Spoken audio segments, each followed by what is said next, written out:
Walang personalan, walang personalan, walang personalan, walang personalan, walang personalan, walang personalan, walang personalan, walang personalan, walang personalan, walang personalan, walang personalan, walang personalan, walang personalan, walang personalan, wala.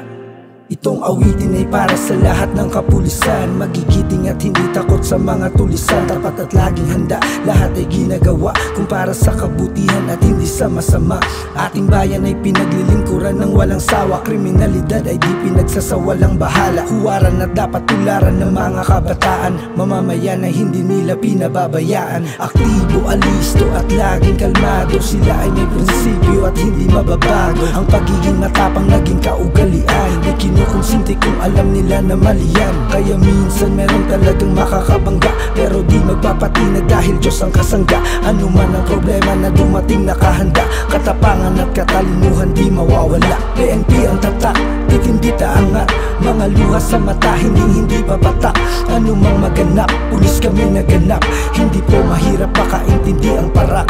Di nasisiraw sa pera maging sa kapangyarihan, kami ay mga modelo at dapat na pamarisan sa tukso, hindi basta-basta magpapadala. Kami matitinong pulis kaya wag mag-alala. Huwag ko sanang husgahan ng mga kapulisan, kami ay mga tao lamang na nagtatrabaho lang. Huwag kaming lalahatin, yan ay masakit para sa amin.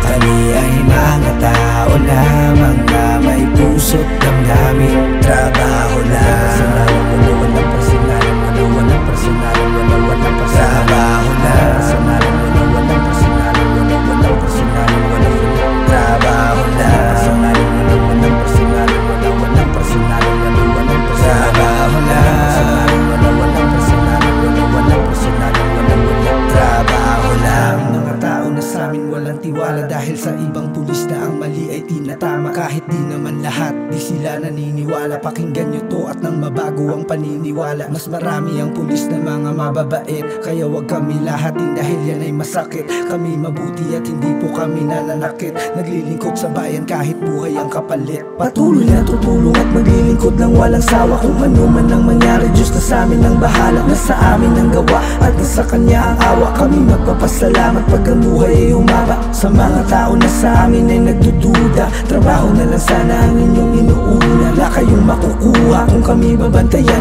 ang kami ay husgahan, wala kayong karapatan. Sumasahod kami dahil sa amin pinagpaguran, hindi dahil sa kami nakaupo lang sa upuan. Ipinaglalaban namin ang ating inyong bayan hanggang sa makamit natin ang kapayapaan. Kami ay may pamilya na sa amin naghihintay na makauwi sa kanila at makapagbigay ng pagkain, pera at saka pagmamahal na tunay. Kami ay tao din naghahanap ng hanap buhay. Huwag sanang husgahan ng mga kapulisan, kami ay mga tao lamang na nagtatrabaho lang.